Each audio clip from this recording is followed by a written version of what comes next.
Dave, what have you and Kenny been watching this week? Me and Donna took Kenny to see Blue Beetle. Did really? Yeah. Was he well behaved? At times. Did you just fill him up with like sweets and sugar and no popcorn? No. We've had this conversation. Yes. Way too noisy. It's not allowed when I go. It's good. It's absolutely fine. It's a mix of Iron Man meets Spider-Man. Okay. The lad from Cobra Kai, whose name totally escapes me now. Oh, it's an ex-Xylo or something like that. Something like that. Yeah. He's brilliant. He's obviously going to be a massive star, but it's okay. It's okay. I thought it was absolutely watchable. Was the Flash better? I enjoyed the Flash more. I did. And I know I it keeps enjoyed getting slated, doesn't it? But obviously I was there for Michael Keaton. Regardless of... I was always going to say it was good. You literally came with a t-shirt going here for Keaton. Is the t-shirt I bought in 1989. I just squeezed into it. Couldn't breathe for the whole movie. I've got something else to tell you though. Go on. I won a lucky dip. Oh. The other week, right? So on the way to the shops on Saturday, nipped in the shop, handed me the one from the previous weekend to give me the free lucky dip, put it in my back pocket, wandered around, went to a couple of shops to buy things, got in, and I lost the lucky dip. Oh. So I thought, well, I can't not have the lottery very lucky on. Then, was it? No. Well, I thought, I can't not have it on. So put the lottery on again and won £30. So what I want to ask you is, I've won £30 with the replacement one, but somewhere on the streets of Liverpool is an unclaimed ticket. So is it a good... So my lucky dip is lost somewhere in the streets. So the lucky dip, was it... You didn't know whether you'd won or not? I've lost it. It's okay. So I went and bought another one, which I did win the £30. Chances are it's a losing ticket. That's what I want to ask you. Should I be crying at night because there's a ticket someone's potentially found? I hope they did. I hope someone found it and checked it. But there's a ticket somewhere on the streets of Liverpool that fell out of my pocket. But I won £30 by replacing the one I lost. So should I be happy or should I be upset? I think you quids up, quids in, quids up. As the famous saying goes. I always remember, because I do that all the time, Brooklyn Nine-Nine, where he says bing pot, because he couldn't make his mind up to say bingo or jackpot. And he says, oh, it came out bing pot, and I get sayings mixed up. Funny enough, I was watching random video on YouTube the other day about this guy who'd won quite a big amount on a scratch card in America. And the film crew came and said, okay, then let's take you down a shop and buy a ticket and react what you did.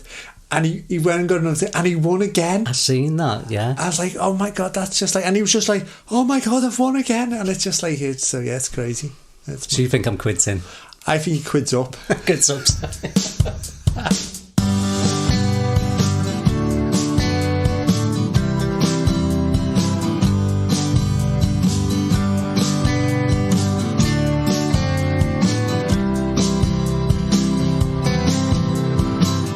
Hello and welcome to Watch It If You Can. My name is Dave. My name is Liam. This podcast is all about box sets we've created of our favourite films and TV shows. Some you've seen, some you haven't, and others you may never want to watch. However, we can say, if you've never seen Futurama, bite my shiny metal ass. All we want to do is chat on about these films and TV shows we love so dearly, and maybe, just maybe, you should watch it if you can.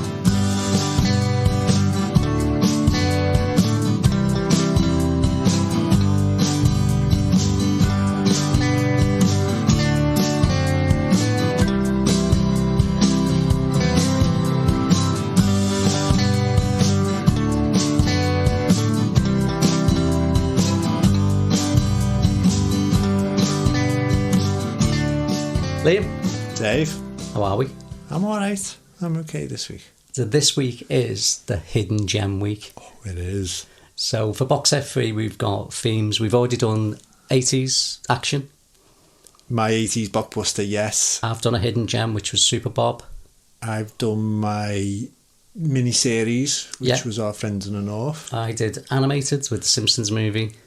And this week it's my hidden gem, which is Hunt for the Wilder People. Oh, shit just got real. Right, Hunt for the Wilder People is a 2016 Taika Waititi film that follows adventures of a young delinquent kid called Ricky Baker. A kid who's been in and out of foster homes his whole life and finally finds a home. However, fate would play its hand and leave Ricky Baker and his uncle Heck no choice but to go on the run in the New Zealand bush from the authorities. So it's based on the book Wild Pork and Watercress by Barry Crumb from 1986. It's majestical. It's a friendship one again for me again, isn't it? Yeah. It's that friendship between Uncle Heck and Ricky Baker. And also, and I've mentioned this a few times, it's the touching and funny and inspiring. It's my thing.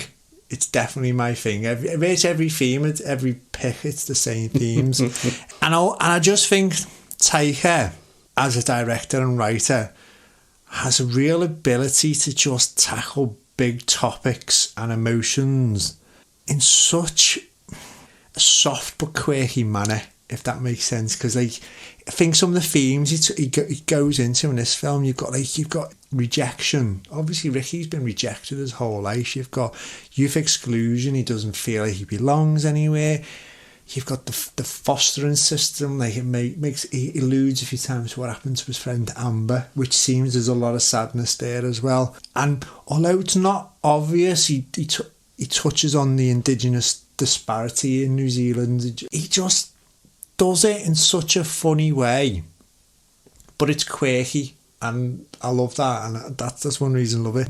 So as a hidden gem, it hits all the points for me because it's a film by a director just before he goes to Hollywood. So some people will know what he's gone on and done, but may not know what he did previously. It's a New Zealand film. They're not renowned worldwide for having loads of films, so not many people in the UK will be aware of a New Zealand film.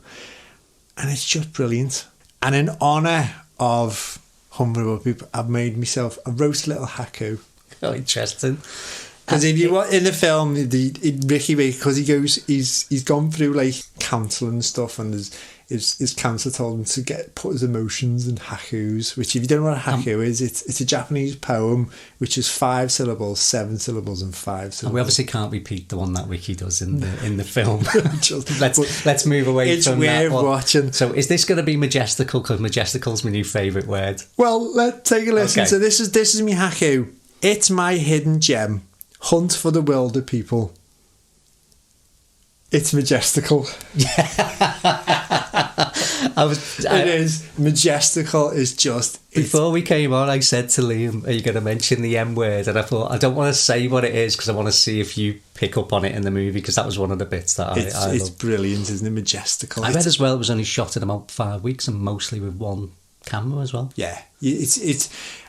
It's low budget, but it's brilliant. It is a great film. And it's a hidden gem, and I just want people to go and watch this film so badly, because me and Jackie sat and watched it in lockdown, and it's not a film Jackie would ever consider watching. I said, no, you go watch it, because I'd already watched it, and she sat and she just loved it.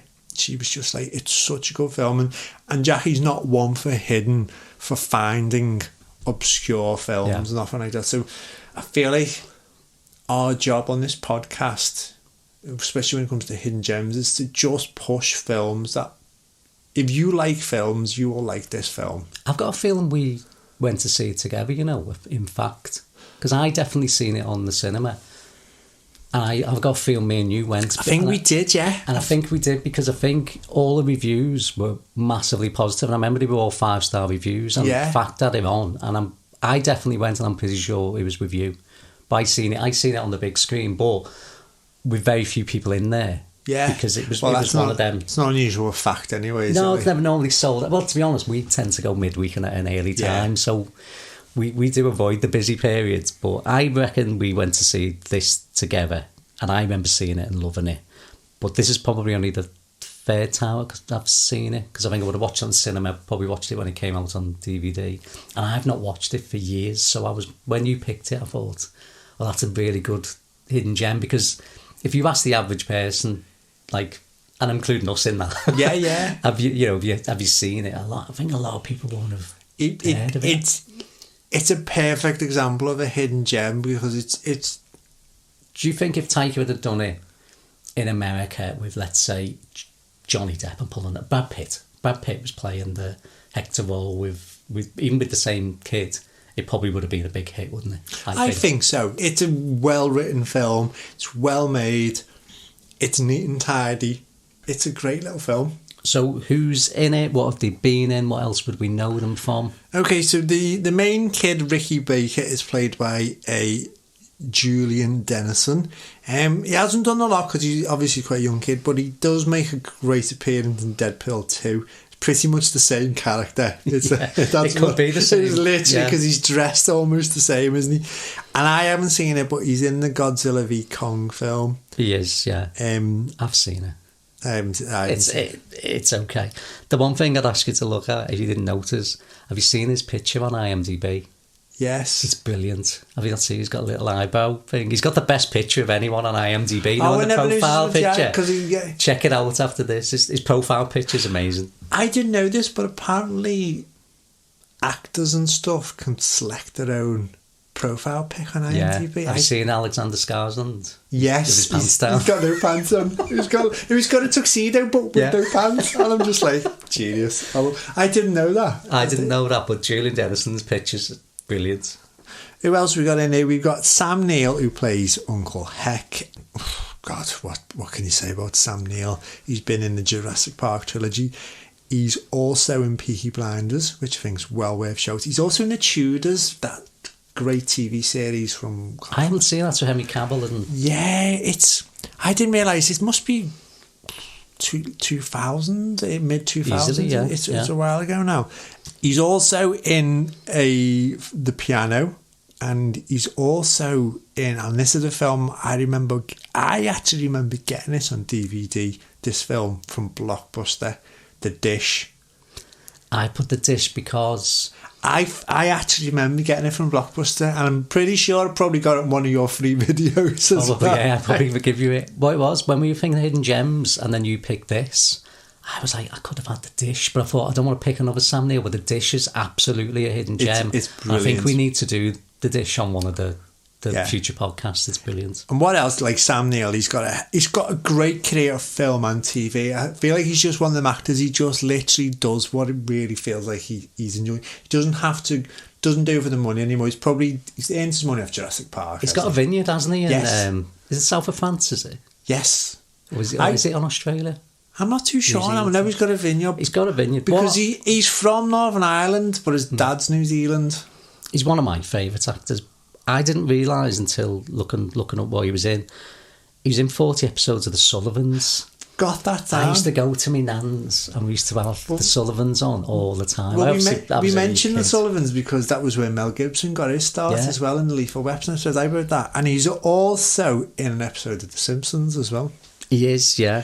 But to be honest with you, it's a bit like... It's probably even more so than Cheers. Everyone's been in an episode of The Simpsons.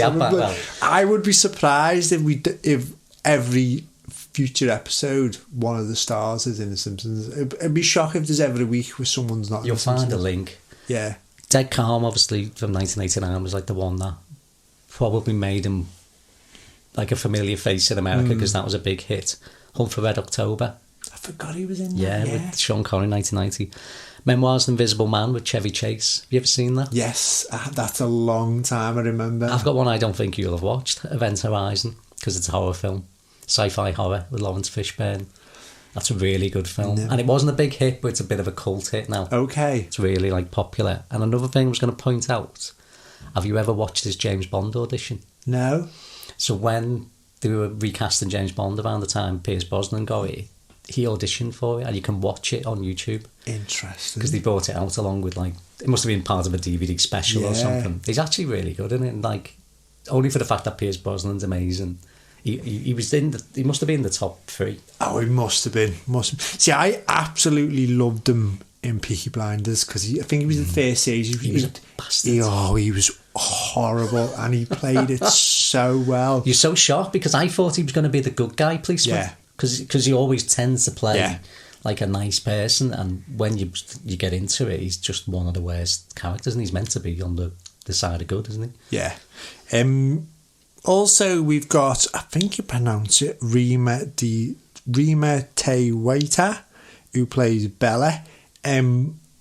She's got a big IMDb list of New Zealand TV, which I don't really recognise any. Though I do recognise Shortland Street, which used to be on British TV. I think it's a really long run of New Zealand soap. I never watched it. But apart from that, there was nothing else on there. But she plays Bella, which is a lovely character.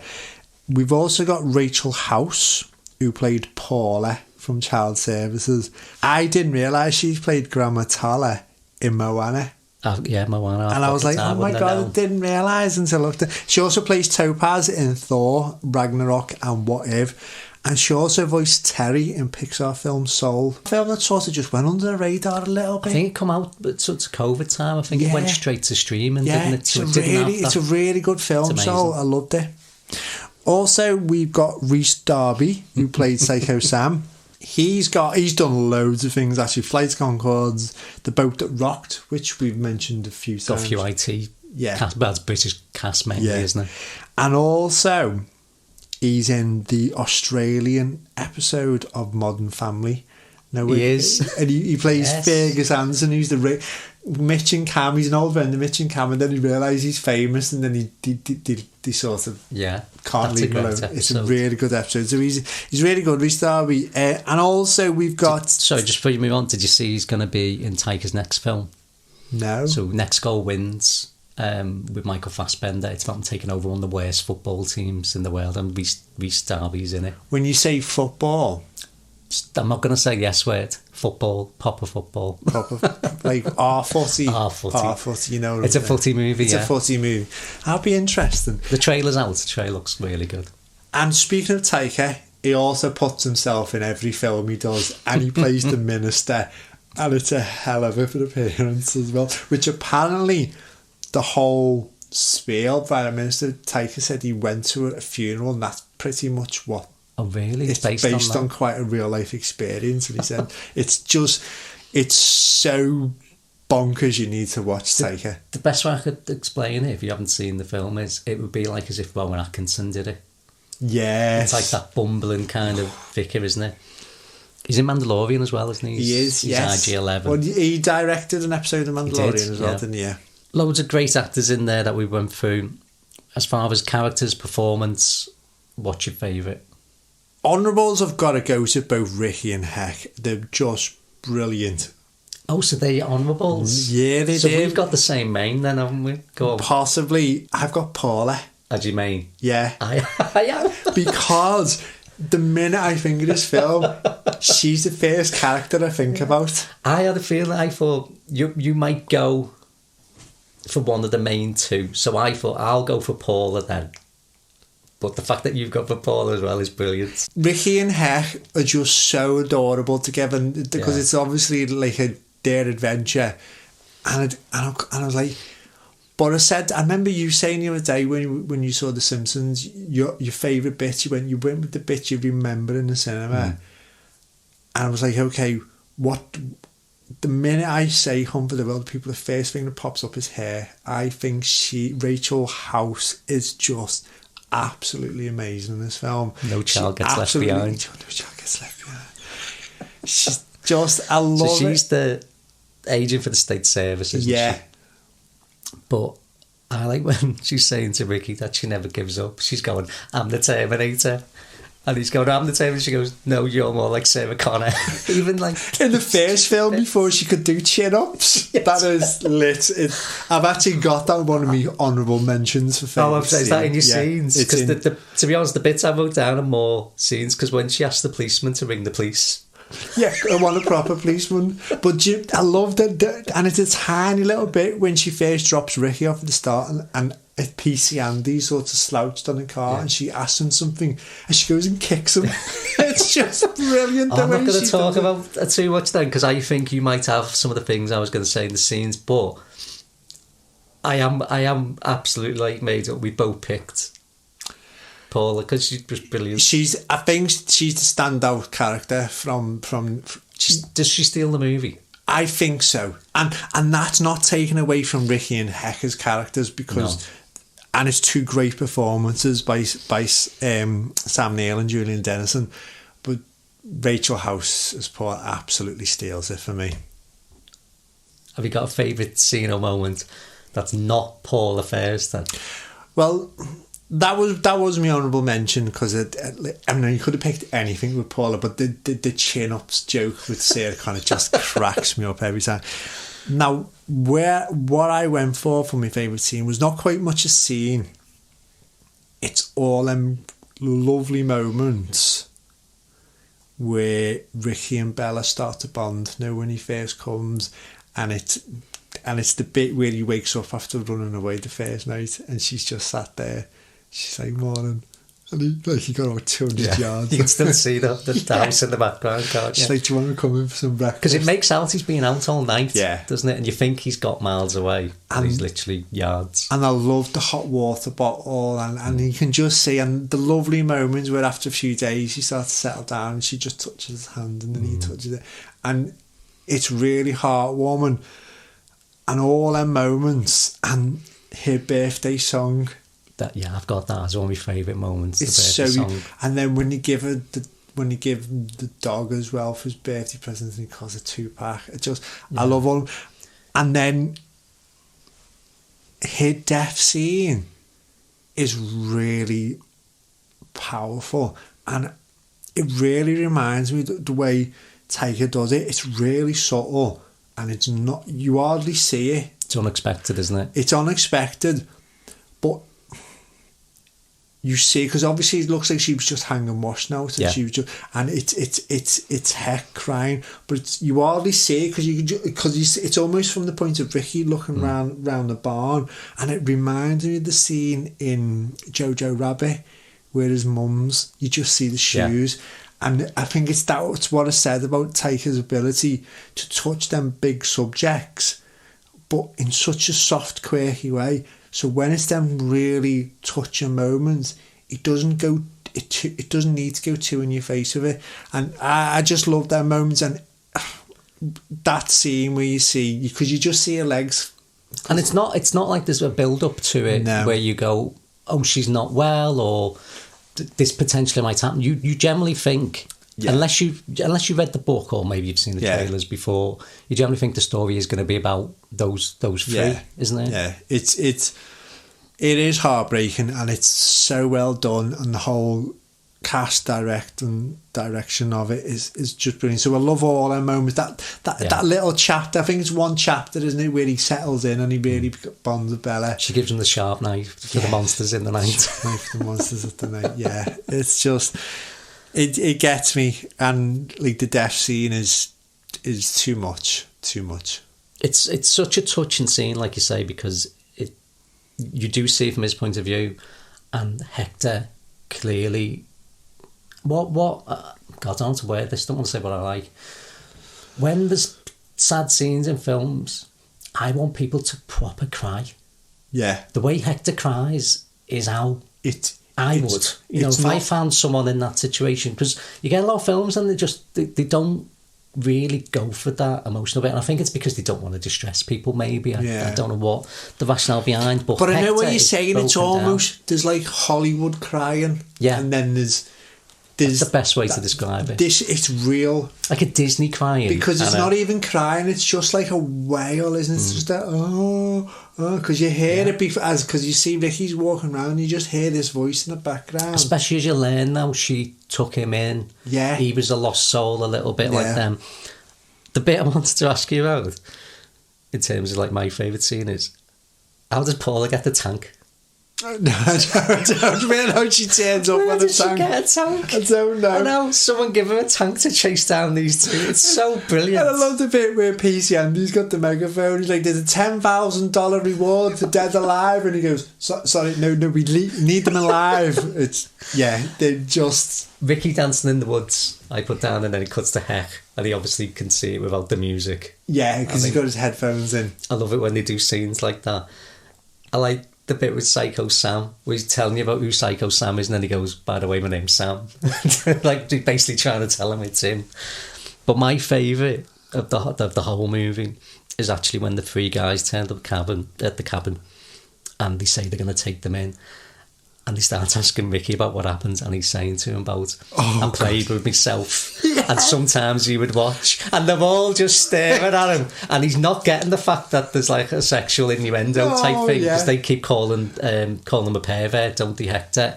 And that scene is just, because I do like cringeworthy scenes, like stuff in The Office. That is one of the most cringeworthy scenes, where you're sitting there going, stop talking, stop talking. And you can see Hec's face going, oh my God, shut up. Because later on, when they're in the sort of the shootout, he shouts, doesn't he, going, he molested me. He's a molester. He's a molester. But that scene kills me every time. And do you know what? There's loads of scenes I could pick in this film, and another really subtle one is when Ricky first arrives, gets out the police car, walks all the way around the house and gets straight back into the car, and Paul is like, you've got no other choice, and he's just like, and when the police car finally goes, Bella goes, well then, do you want some dinner? Of course you do. Look at the size of you.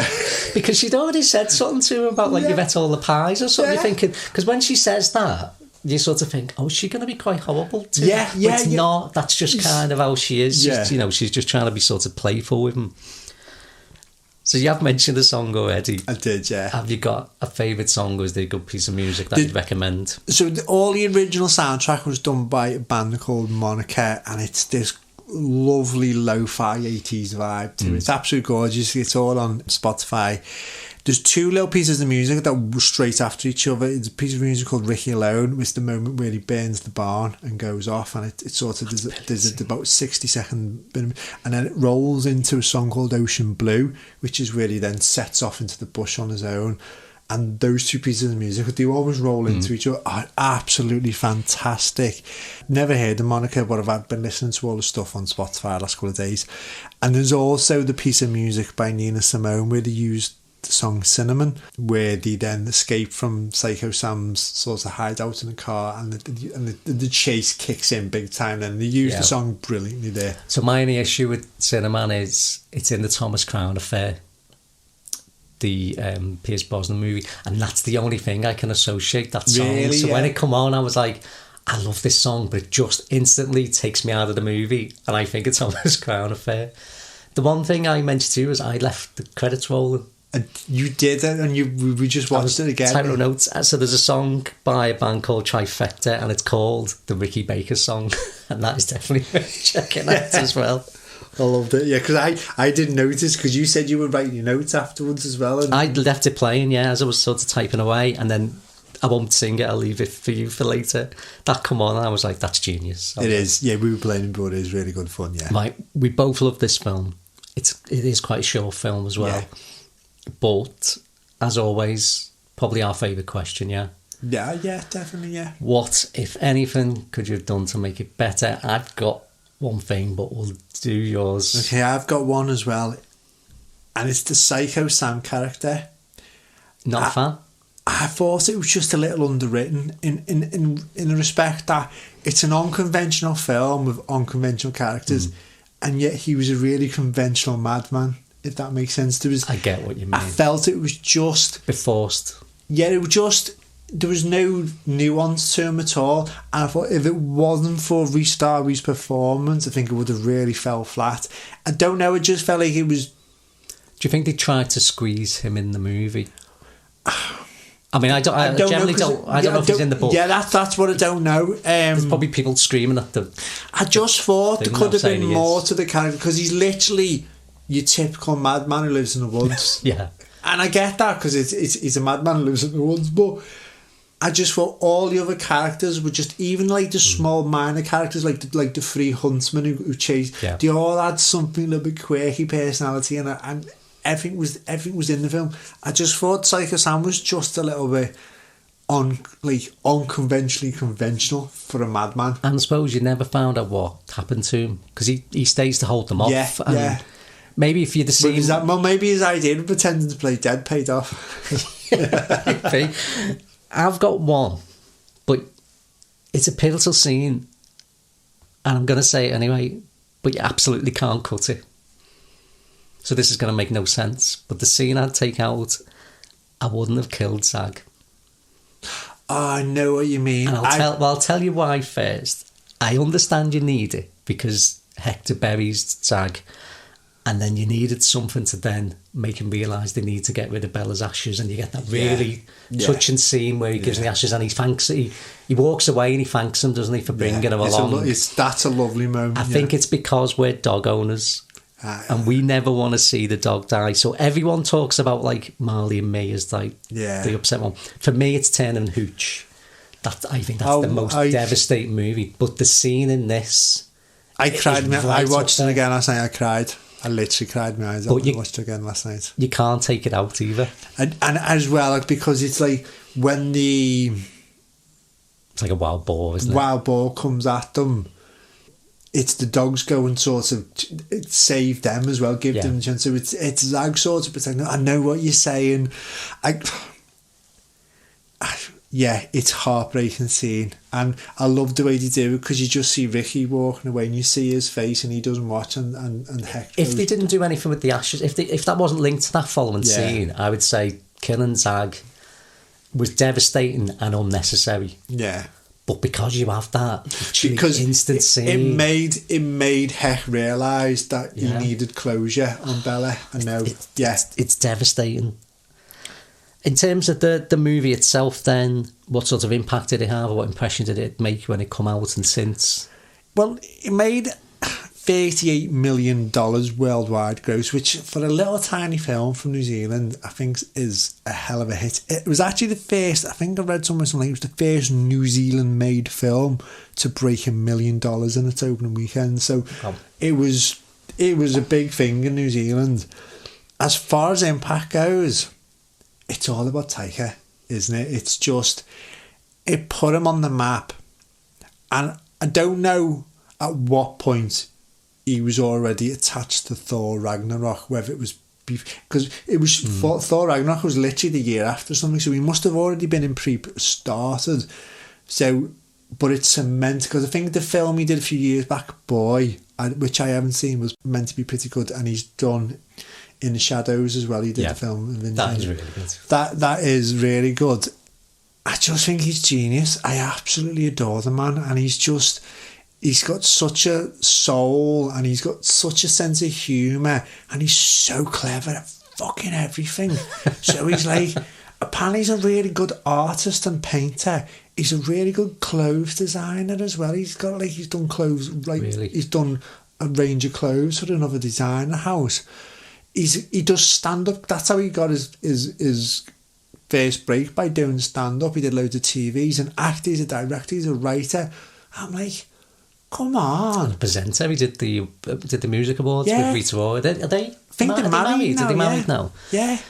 And I'm like, how much talent does one man need? But yet still he's so beautiful, and no one seems to have a bad word about him, do they? He just seems like he's such a lovely person, and he's the impact for me. It's such a Taika production. Everything that he's gone on and done, everything that he did previously, it's him, and he manages to just, like I said earlier, he gets this gorgeous, quirky take on things, so he can tackle big things, he can tackle little things, and it just works so well. I think the only complaint about Taika is he made Ragnarok, which is easily one of the best MCU films, and probably one of the best films of that year. Yeah.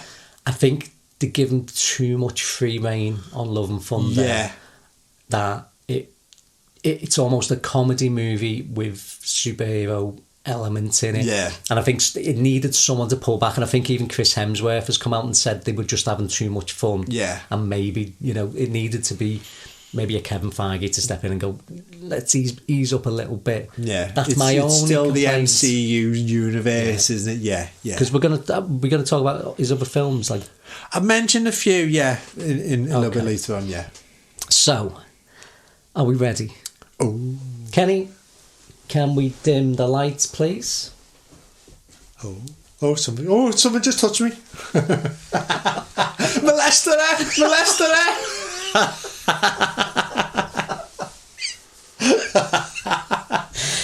I don't have to ask him to put the lights back on now.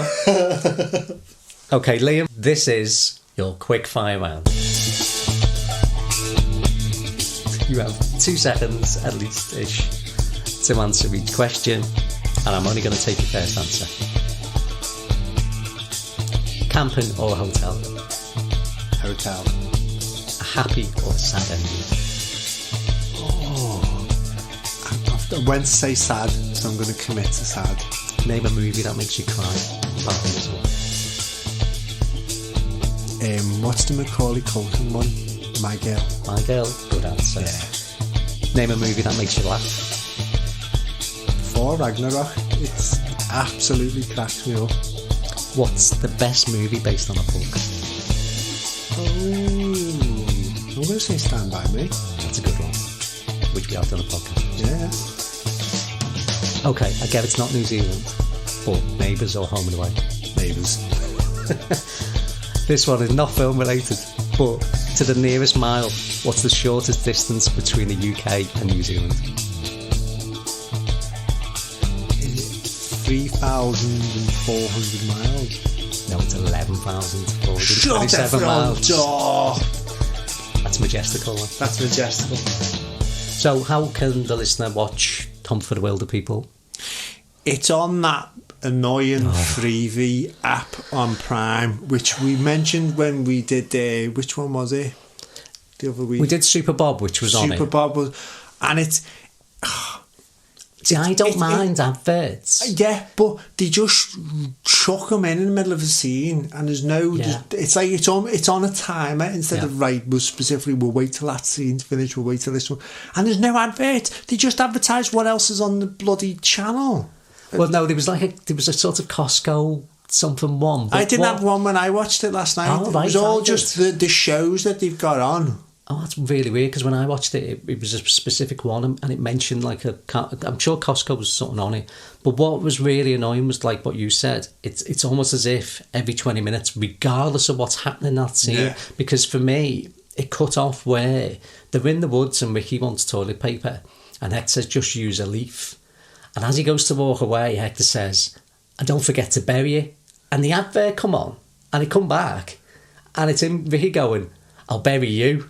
But the joke is lost. Is in between that advert. It was really annoying. But they've done that. So you can pay to watch it without adverts, I'm guessing. It's a usual rent. And again, I don't know if so. It's what when we mentioned the other week. So originally it was a channel on Prime called IMDb TV. So IMDb has got a great brand. Amazon owns IMDb. It's like a match made in heaven. They're going to have they're going to have their own TV channel which they can put stuff on. And then he launched it. 12 months later, we're changing it to Freevee.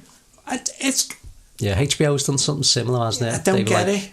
They were Max, then they were something else, and I love it because it was HBO Max. And they dropped the HBO. That's now it's just Max. And someone wrote, just as well, he dropped HBO because he makes shit TV programmes like Yeah, of all the bits to drop, yeah. I don't understand. It makes no sense. Freeview, my arse, Prime. It's like BBC iPlayer just being called Player. Yeah. Why would you drop the BBC bit? Yeah. That's the bit people are tuning in for. So, if you love this movie like we do, what else would you like? I'm going to go first. I've got 2 themes. Okay. First theme is Odd Couples. Great. So I've gone with Lethal Weapon. Oh, great. That's an excellent choice. There's a really good podcast on that as well. I'd recommend a podcast about that. Riggs and Murtaugh, obviously, night and day. Couldn't be any more different characters. Toy Story. Oh, yeah. Buzz and Woody. Again, 2 absolute polar different characters. Planes, Trains and Automobiles. Great choice. Steve Martin and John Candy from 1987. Beauty and the Beast is an obvious one, isn't it? Interesting. Kermit and Miss Piggy in the Muppets. Definitely. They are. Still don't get that. No. Species thing. Homer and Marge in The Simpsons. Yes. Again, 2 characters who just couldn't be any different.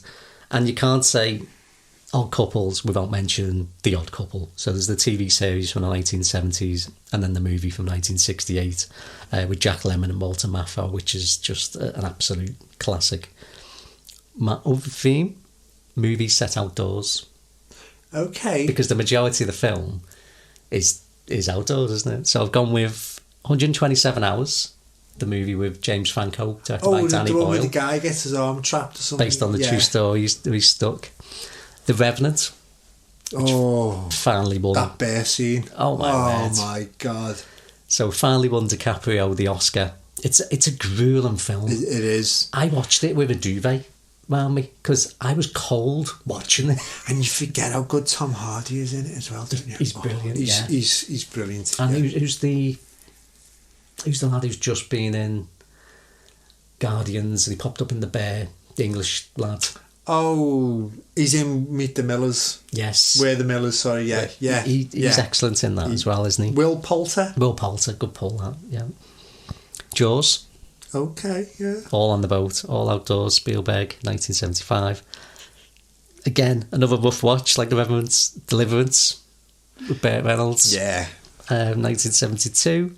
Castaway, Oh, I watched that again recently. it's amazing, Tom Hanks. It's like only Tom Hanks could do a film where it's just him.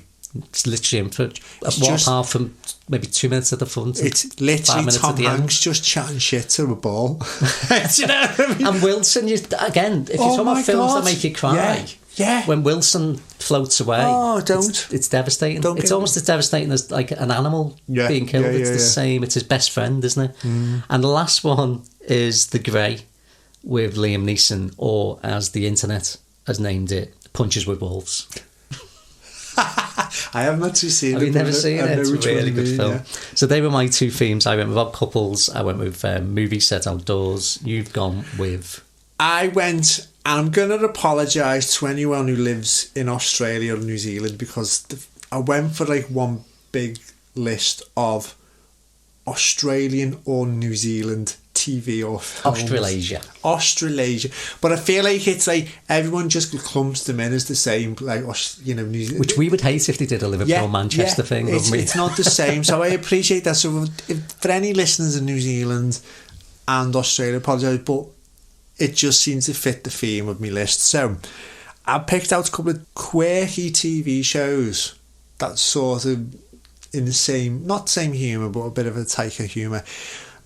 Summer Heights High and Jonah from Toga are two mockumentary series made mid-2000s by a comedian called Chris Lilly. They're brilliant. They are absolutely amazing. So Summer Heights High is he plays a young schoolgirl called Jemay. He plays Toga and he plays a teacher called McGee. It's the same guy. Chris Lilly plays all. And it's just, it follows these three. It's like it's a term in school. It's really good. I don't think it would be made now because Toga is a islander, so it's from the Toga Island. So he's not blacked up, but there's an element of makeup. Yes, so I don't ever make it. But Toga is the Jonah. It is Jonah. The character Jonah, there's a couple of really heartbreaking moments because he's like the troubled kid in the school and you follow him through the year and he has, you know what I mean, and all he wants to do is he wants to go breakdancing, sir, I want to go breakdancing, and it's just brilliant. But there's an absolutely heartbreaking moment where something goes wrong and you can see he just loses his temper and he gets asked to leave class and he gets pulled out of school. And then you realise it's his only place he has that he feels safe in school. And although it's an absolute great comedy, it's a really touching moment. And it reminds me of like the way Taika does it. And then he went and did a separate series of Jonah from Toga where he's sent back to the island to live with his dad after he was excluded from the school. That was a spin-off series. Dig them out. I think they're all on YouTube in a little bit. But Summer Heights High and Jonah from Toga, and it's by a guy called Chris Lilly. He's an Australian comedian. Kath and Kim. Have you ever seen Kath and Kim? No, doesn't ring any bells. Oh, it's just these two Australian women, and they're just batshit crazy. they're just brilliant. I think they've done a film now as well. Is it like an Absolutely Fabulous type thing, or what is it? What would you describe it? Oh, the really white working class Australian. They're always smoking and drinking. Right, no, I haven't seen it. No. They wear terrible shell suits. It's just, you've got to watch it. Really, a couple of series in there, and another one which is a kids one. It's Round the Twist. Don't mind the twist, yeah. Yeah, it was an Australian one. Amazing. Like for a kids program, it was fantastic. It was quite deep, quite full on, quite quirky. And you can see there's this little quirkiness that comes in Australia and New Zealand theme, and it's not so quirky, but it's there because it's a hidden gem. There's an Australian series, and it's a drama called Secret Life of Us, and it was 4 series. I think it was around early 2000s again. It's based on like a young professionals who own a couple of flats, and it's set in St Kilda's, which is a gorgeous part of Melbourne, and it's amazing. It's quite real and hard hitting when it came out, but it's if anyone's looking for something quite adult drama to watch, it's really, really good. So I put that on my list as a hidden gem sort of theme. Just moving on to a couple of films. We've mentioned them already, but Thor Ragnarok and Jojo Rabbit by Taika are just... Jojo Rabbit is such a good film. And incidentally, Rachel House, who plays Paula, she's worked on pretty much all Taika's films as not only an actress, but the off-screen coach, because he often works with kids. So the young kid who's the main... Right. She did all his coaching with him. So she worked with him right through the film, Jojo. Oh, right. It's an amazing... Jojo Rabbit's just an amazing film. I loved the bit with the other little kid when they walk and she said, I just want to cuddle off me mum. Do you remember? No. Stephen Merchant's amazing in that as well. Yes. I know he's only in it like a really small part, but he's really funny. He's a really good actor, Stephen Merchant as well, actually. A couple of Australian films people need to watch. Chopper. With Eric Bana. You have just putting it out there. Not literally. Please don't. Go. You've watched the film, you'll get that joke. Just go and watch Chopper. It's such a performance by Eric Bana. Again, we mentioned these next couple of films we've both mentioned before. Gallipoli with Mel Gibson, I think, is such an important film for the Australian film industry. Shine with Geoffrey Rush, we've mentioned previously at some point as well, is a fantastic film. You need to go watch it. Geoffrey Rush, I think he won an Oscar for it, or was he nominated for an Oscar? I'm not sure if he won, but he definitely would have been nominated. Yeah, definitely, really at least. And also Babe, if you want an Australian film. Was Babe Australian, was it? I totally forgot. I haven't seen it for a long time, to be honest. Couple of New Zealand films. Okay. Once We're Warriors. Have you ever seen about them? Yes, I have seen that. Oh, it's a tough film, but there's a sequel as well. I can't remember what it's called, but the guy who plays the clone... I think it's We Were Warriors, I think. It's Boba Fett, isn't it? Yeah, he's in it. Tamora Morrison or something like that. That's his name. And he's in the sequel. But anyway, Once We're Warriors, it's a hard film to watch, but it's worth watching. And speaking of hard films to watch... Go and dig out Peter Jackson's homemade film called Bad Taste. With them up like puppets. We're basically zombies.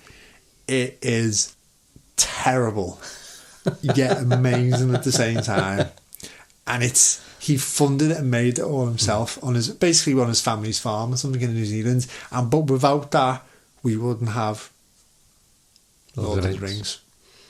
So I've just got a couple. Colin from Accounts is an Australian comedy that's on You watched BBC that recently, didn't you? Absolutely love that. I think it's brilliant. And another film, it's not an Australian film, but it was filmed in Sydney, The Matrix. Never seen it. Jesus Christ. So that was Liam's hidden gem this week. It was Hunt for the Wilder People, and you should watch it if you can.